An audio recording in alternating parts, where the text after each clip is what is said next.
Hello students, I am Ranjit Kumar. Welcome to your favorite channel Super Study Circle. बच्चे पिछले video में हमने पढ़ा था how to flow electric current, किसी इलेक्ट्रिक सर्किट से करंट फ्लो होता कैसे है।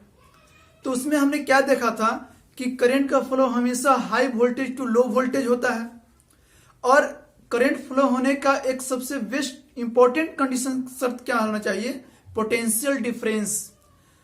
तो वहां पे हमने क्या देखा था, एक और इंपॉर्टेंट पॉइंट क्या पढ़ा था हमने कि फ्लो ऑफ इलेक्ट्रिक करंट का जो डायरेक्शन था, करंट का जो डायरेक्शन था वह इलेक्ट्रॉन के फ्लो के डायरेक्शन के जस्ट अपोजिट था।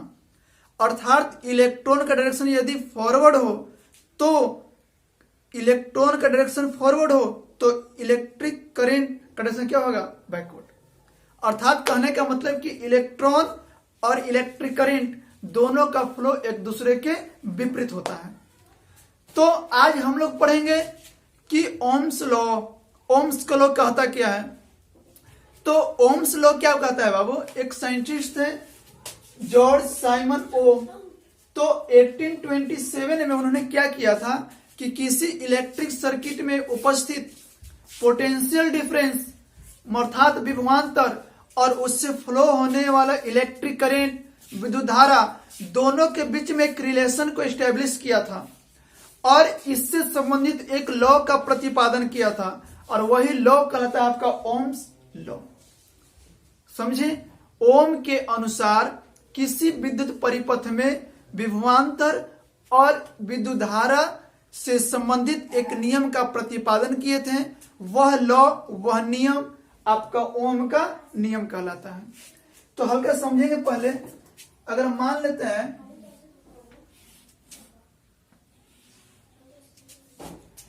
कि यह टर्मिनल आपका पॉजिटिव है जी, यह टर्मिनल आपका निगेटिव है, तो आपको मैं बताया था क्या कि पॉजिटिव अर्थात क्या, D efficiency of electron, negative अर्थात क्या, इफिशियंसी ऑफ इलेक्ट्रॉन।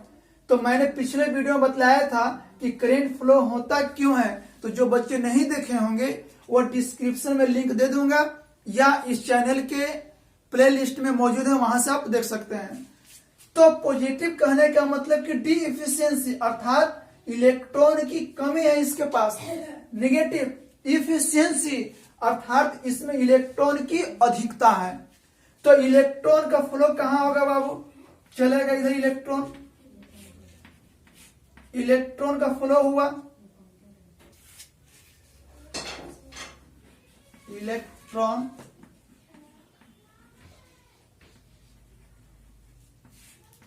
इलेक्ट्रॉन का फ्लो होगा।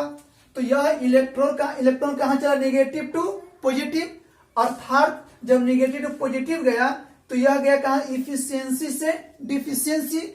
अब इसके पास इलेक्ट्रॉन की डिफिशियंसी थी, कमी थी, तो यह जो कमी थी इलेक्ट्रॉन को अपने पास क्या किया, अट्रैक्ट किया, अपने पास आकर्षित किया। तो याद रखिएगा कि यह इसके पास क्या, कैसा गुण होता है बाबू, तो अट्रैक्टिव, आकर्षित, और इसके पास क्या होता है, त्याग मतलब रिपल्सिव। तो अब कहने का मतलब क्या हो गया कि यह आया तो यह बन गया आपका हाई वोल्टेज, यह टर्मिनल आपका हो गया हाई वोल्टेज और यह टर्मिनल बन गया आपका लो वोल्टेज, अर्थात उच्च विभवांतर या निम्न विभवांतर। अब कहने का मतलब क्या हो गया, अब करंट फ्लो करेगा पॉजिटिव टू नेगेटिव। क्यों, क्योंकि करंट फ्लो करेगा कहां से बाबू, उच्च से निम्न की ओर। तो उच्च वोल्टेज कौन है आपका प्लस और निम्न कौन है नेगेटिव।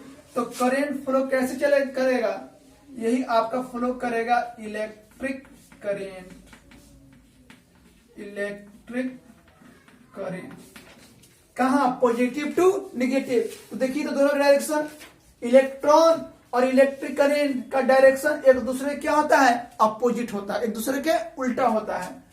तो अब इसमें अब हम लोग क्या पढ़ेंगे कि यह जो हाई वोल्टेज और लो वोल्टेज हुआ तो इसका जो पोटेंशियल होगा, तो मान लेते हैं कि इसका पोटेंशियल पॉजिटिव के कारण क्या हो गया 50 वोल्ट हमने माना है, तो इसका निश्चित तौर पे इससे क्या होगा कम, क्योंकि यह कहां से चला है, निगेटिव से चल के कहां पहुंचा है, पॉजिटिव की ओर। तो इसका विभव कम हो गया, मान लेते हैं कि 20 10 कुछ मान सकते हैं। तो यह दोनों के बीच पोटेंशियल के क्या हो गया, डिफरेंस हुआ। देखिए यहाँ 50 यहाँ 20, अगर दोनों सेम होता तो यह इलेक्ट्रिक करंट फ्लो करता ही नहीं। तो यह करंट कहां चला, तो हाई वोल्टेज से लो वोल्टेज की ओर, उच्च विभव से निम्न विभव की ओर। अब मान लेते हैं कि यह जो positive to negative current flow होना शुरू कर दिया, तो यही होता है आपका पोटेंशियल डिफरेंस। अब पोटेंशियल डिफरेंस और फ्लो क्या आ रहा है, इलेक्ट्रिक करंट। तो यह जो V और I दोनों क्या होता है, एक दूसरे पर डिपेंड करता है।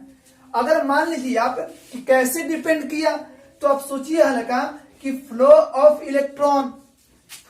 इलेक्ट्रॉन जितना ही अधिक होगा, अर्थात इलेक्ट्रॉन का प्रवाह जितना ही अधिक होगा, उतना ही अधिक क्या होगा, इलेक्ट्रिक करंट का प्रवाह होगा।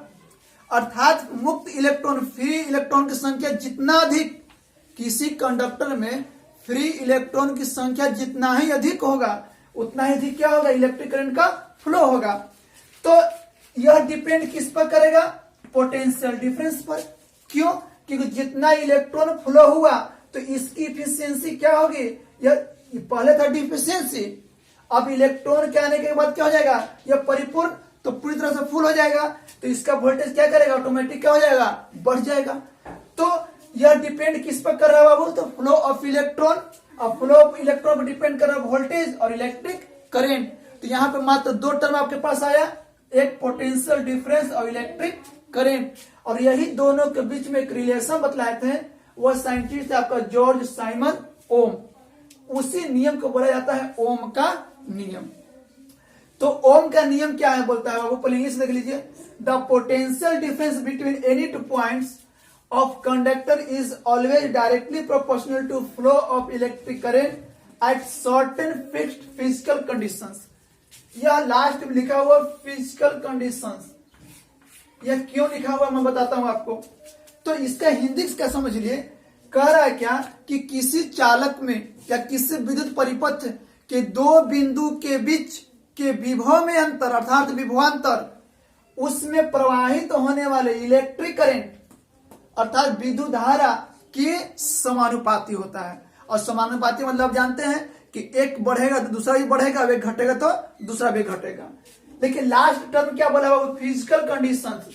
तो फिजिकल कंडीशन में आपका आ जाता है टेम्परेचर,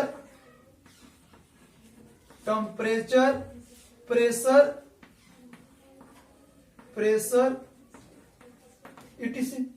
अब मान लेते हैं कि ताप और दाब, तो ताप और दाब क्या होना चाहिए, फिक्स्ड होना चाहिए। अगर यह कंडीशन होगा तभी ओम का लॉ फॉलो करेगा, अन्यथा ओम का लॉ फॉलो नहीं करेगा। अर्थात किसी चालक तार के दो सिरों के बीच विभव में अंतर अर्थात विभवांतर, उससे प्रवाहित होने वाले विद्युत धारा के समानुपाती होता है। लेकिन कब, तो कुछ भौतिक राशियां, कुछ भौतिक कंडीशन क्या होना चाहिए, एक नियत होना चाहिए, अर्थात ताप नियत या दाब नियत। इसलिए आपने बुक में पढ़ा है, क्या लिखा होगा कि किसी नियत ताप पर उसमें उपस्थित विभवांतर प्रवाहित होने वाले विद्युत धारा के समानुपाती होता है। तो वह ताप आपका क्या था, फिजिकल कंडीशंस। कॉन्सेप्ट समझे। अब इसके बाद क्या देखते हैं बाबू कि यह तो आपका हो गया इलेक्ट्रिक करंट और पोटेंशियल डिफरेंस के बीच में रिलेशन। तो इसके अनुसार हम क्या लिख सकते हैं, V directly proportional to I। विभवांतर विद्युत धारा के क्या होता है, समानुपाती होता है। यह हटाएंगे तो क्या देंगे बाबू, इक्वल।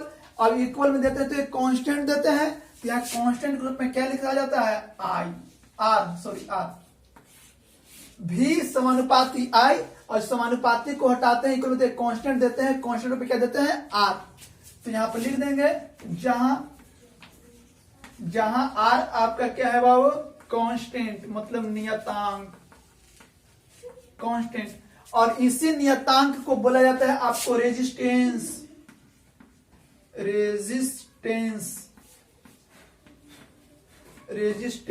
जिसे हिंदी में बोला जाता है प्रतिरोध। तो R बराबर लिख सकते हैं हम लोग यहाँ पर बाबू V upon I, V upon I. तो V अपॉन आई लिखें तो V यहाँ पे क्या है, पोटेंशियल डिफरेंस, I क्या है, इलेक्ट्रिक करंट। तो इसका यूनिट भी देख लिया जाए तो आपका V हो गया मतलब वोल्ट और I हो गया आपका जो है एम्पियर, एम्पियर। और यह कौन साइंटिस्ट है, तो ओम।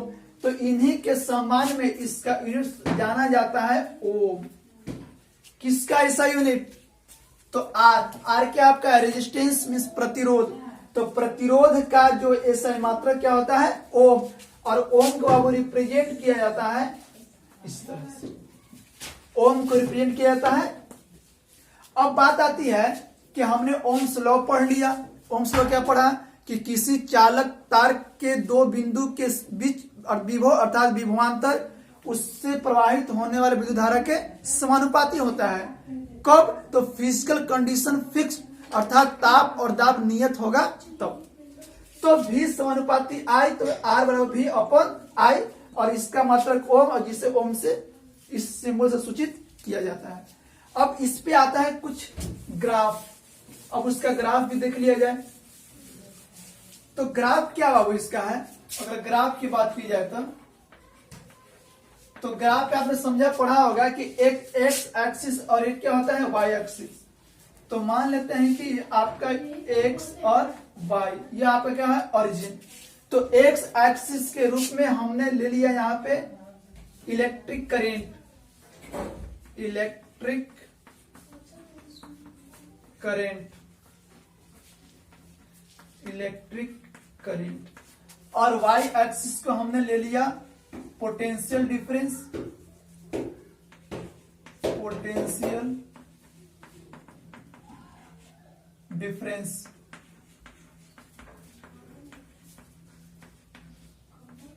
Potential difference. अब इसमें क्या देखा गया कि ग्राफ के अनुसार इन्होंने क्या पाया कि जैसे हमने भी पढ़ा कि V समानुपाती I, अगर V बढ़ेगा तो I भी बढ़ेगा, ये घटेगा तो यह भी घटेगा। कब, तो एक फिजिकल करंट मतलब ताप नियत होगा तो मान लेते हैं कि अगर I आपका है, अगर I आपका है मान लेते हैं कि 10, 20, 30, 40, इसको कम ही किया जाए, इसको एक ही रखा जाए, 1, 2, 3, 4। तो अगर इधर देखते हैं 1, 2, 3, 4, तो 10, 20, 30, 40, यह किसमें बाबू, तो वोल्ट। तो इसको क्या देखा गया, जब इसका ग्राफ रिप्रेजेंट किया गया तो एक पाया गया स्ट्रेट लाइन। क्या पाया गया बाबू, straight line.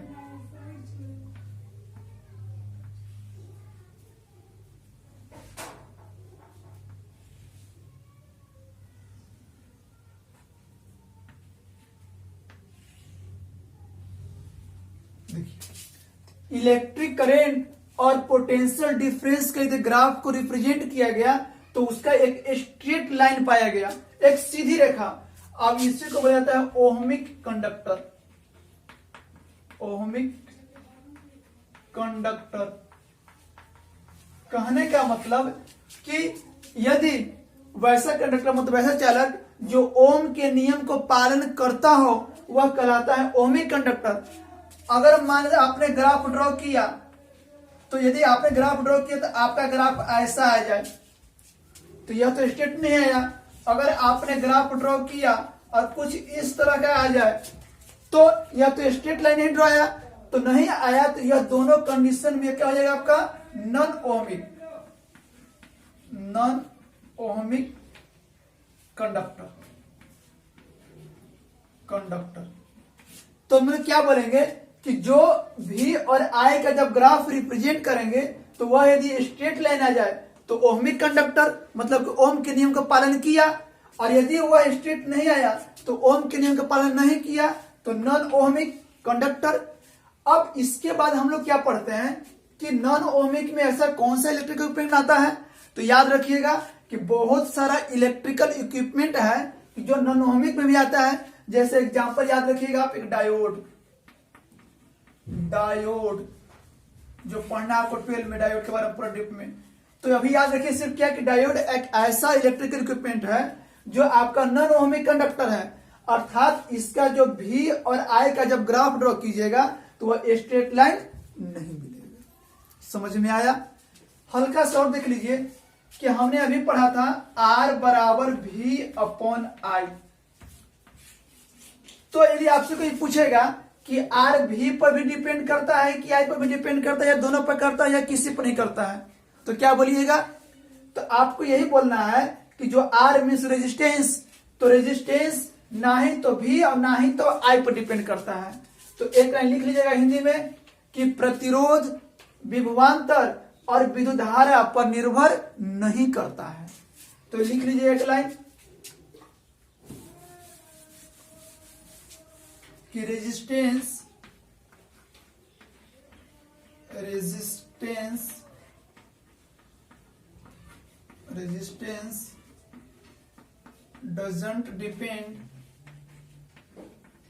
doesn't depend upon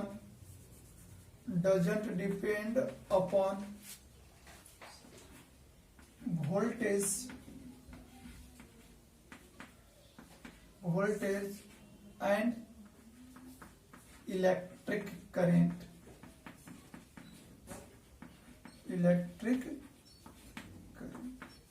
कहने का मतलब कि रेजिस्टेंस V और I दोनों पर निर्भर नहीं करता है। तो ये निर्भर करता है किस पर? तो याद रखिएगा कि रेजिस्टेंस सिर्फ डिपेंड करता है उस कंडक्टर के मटेरियल पर। तो ये चीज याद रखिएगा कि रेजिस्टेंस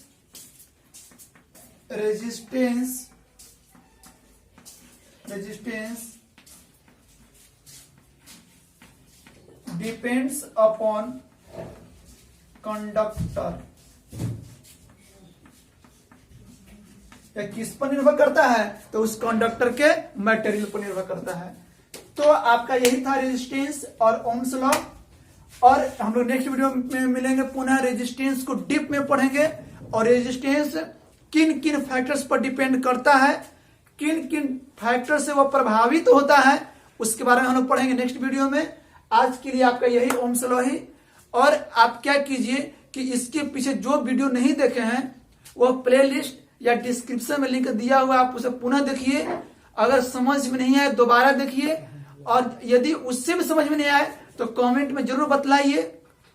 अगर आज आपको लगा कि मैंने कुछ सीखा तो इस चैनल को सब्सक्राइब जरूर करें। थैंक्स।